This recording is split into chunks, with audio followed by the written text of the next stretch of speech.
Greetings, people. I come in peace. Unbelievable. What was AJ thinking? I can't get my head around what I saw. Well done to Daniel Dubois. He did his job, and he did it well. But that was more AJ gave it away than Dubois took it away. AJ looked like the novice, and Daniel looked like the veteran. When you are first taught the fundamentals of boxing, the coach drills you constantly to keep your head down, hands up. So much so that it's awkward and uncomfortable for the first couple of weeks or months. I am stunned at how lofty AJ's head was. His chin was in the air like a weather vane from start to finish. It might sound simplistic, but the crucial essential for boxing is protect yourself at all times. AJ was knocked down with a punch that would put most people to sleep. I'm talking about the first round knockdown. If you see the slow motion, it was a peach. It got AJ on the point of the chin. AJ would need a 10-minute nap to get over that. He never fully recovered. He didn't have the legs under him after the first knockdown. He could have salvaged the fight, but he didn't keep his hands up. He showed complete contempt for Daniel's power, but at the same time was like a deer in the headlights. I just don't understand why he wouldn't get his hands up, especially after being put down. I wonder if he thought by having his hand low and in front of him, it would allow him to win the jabbing match. I don't know what advice he was given, but once something doesn't work, you have to show your own initiative to change the fight. You are the one that's in there. You are the one that's taking the punishment. It's good to get instructions, but we as humans, we are not robots. We have the ability to ad-lib, improvise, be spontaneous. That is the reason why boxers drill any athlete, so that you don't have to overthink it. Your subconscious takes over when you recognize you're in a specific position or in a certain situation. AJ is better than that. Everybody knew that Dubois was going to come out fast. That was his only chance. So I'm stunned, near enough speechless, at the rudimentary flaws I saw in that fight. A casual watching that fight will say, oh, it was the most exciting fight. Yeah, it had excitement. But anyone with the keen eye will tell you that Dubois was having his way with a fighter that just wasn't at the races. The second knockdown, I think it was the second, AJ threw a telegraph right hand, which Daniel Dubois ducked under, making AJ overextend. But instead of AJ bringing his right back to his chin immediately, he kept his hands by his chest, allowing Dubois to re-emerge from a crouched position with the obligatory left hook. A beautiful shot. And, as Shane McGuigan has said, his best punch. That shot sent AJ into the ropes with his ankles buckling, and then we knew the writing was on the wall. What a blunder. Honestly, Dubois didn't do anything we didn't expect. AJ allowed himself to get hit easily. Dubois must have been startled on how easy it was. AJ didn't move his head, he didn't keep his hands up, didn't bring his hands back to the chin after he jabbed, didn't tuck his chin in. It was grotesque. He went against everything he would have been taught from the amateurs to now. Duke McKenzie was right. I must give it to him. He said Dubois would win. Most importantly, Daniel Dubois did his thing and has to be respected for his performance. But there's no one that can say AJ was his normal self. If he was more tentative, he would have done better. Much less if he was as sharp as he was in his last two fights. Where was the speed? Where was the accuracy? He still had the power. AJ on his way out still managed to wobble Dubois and would have possibly turned the tables if he kept his head and stuck to the fundamentals. Even Usyk said Anthony Joshua pulled away with his head up and hands down instead of stepping back using his feet. Ben Davidson said they wanted AJ to use his feet as the first line of defense. Where was AJ's pull counter? Even Usyk's manager said the person in the ring looked like AJ, but was someone else, or words to that effect. His right hand was on his chest and his chin was up. He said it would have been a fairy tale for any boxer, not just Dubois. So he was a favorite. 90% I gave to him, but something went wrong. He didn't look like a boxer. He looked more like a, I don't know, from a different sport. You think he looked? He didn't look mentally at all. He was weak.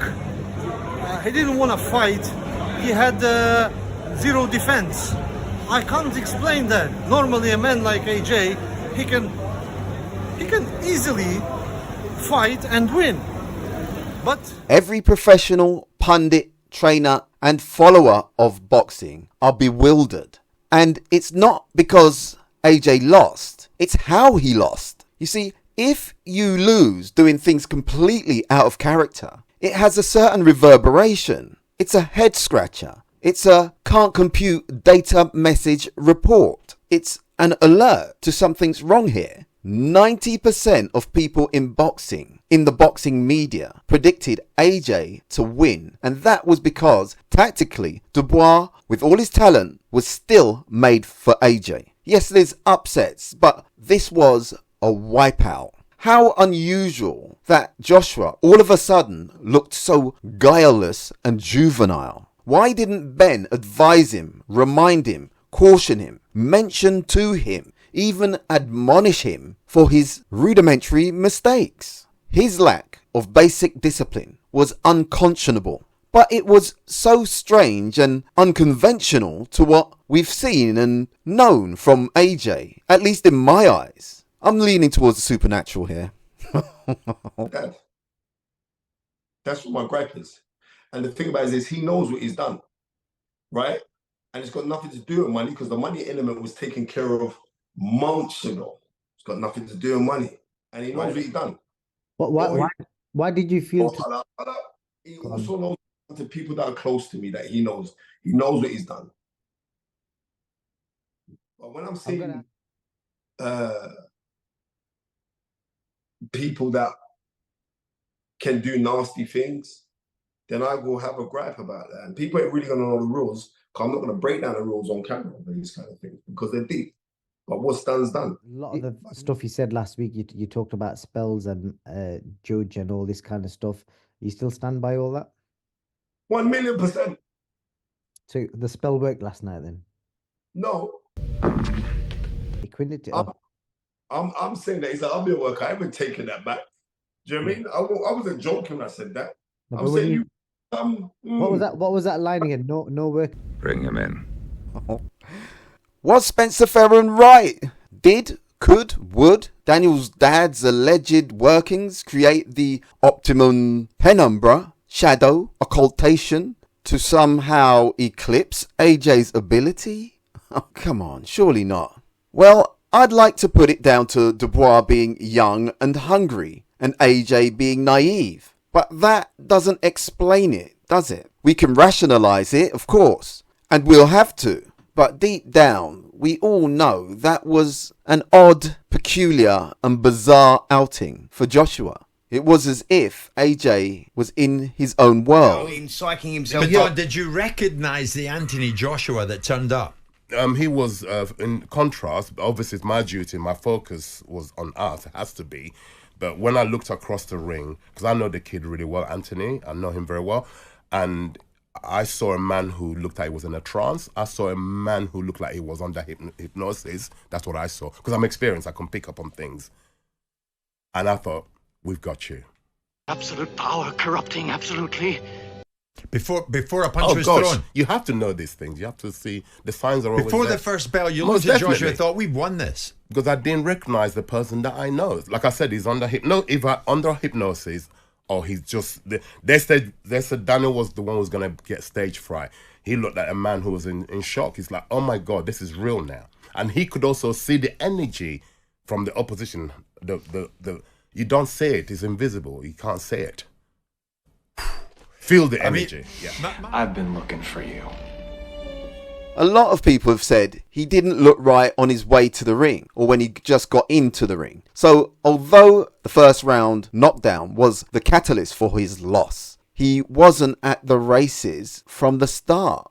But he knows how to narrow his view, how to focus. Surely he's experienced enough to stay razor sharp and salient until the opportunity presents itself. It wouldn't take long to be able to land on Daniel if you are patient and fundamentally sound.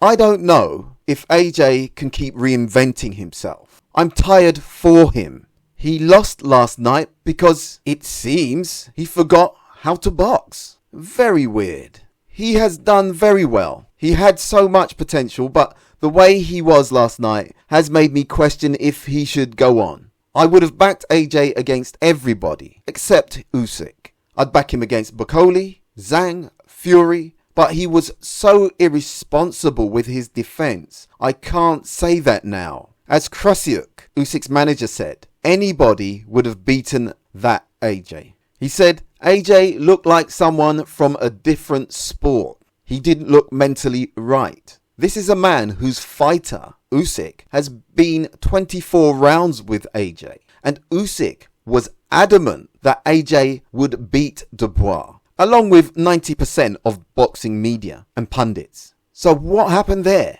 There's upsets, but this... I can't explain what happened to him. His right hand was on his chest. How can it be? I mean, there was no defense. There was no strategy, no plan. Well, you went down in the first round. AJ himself, well, he was dropped. Anyone can be dropped. But you stand up and fight. I didn't hear anyone saying some proper advice. The first advice they had to give him is to lift his hand up and hold it on his chin. Alex, what did Alexander say about Joshua's loss? The same. This is our common opinion. This is more on the unusual side, just because of the way AJ regressed. He didn't all of a sudden get old. He just wasn't there. I think he needs to take a long holiday. I'm grateful to his service to boxing, but I'm more disappointed for him. I like AJ, but it could be the end of an era. And that's not just for AJ. That's for the big stadium boxing events. I don't see who else, apart from Usyk and Tyson, that will be able to fill up a stadium. Maybe boxing needs to go back to its grassroots. I don't know. Anyway, Dynamite Dan has arrived. And he's a force to be reckoned with. Especially with his dad in his corner. You hear with me, I say? Anyway, thanks for listening. Always head down, hands up.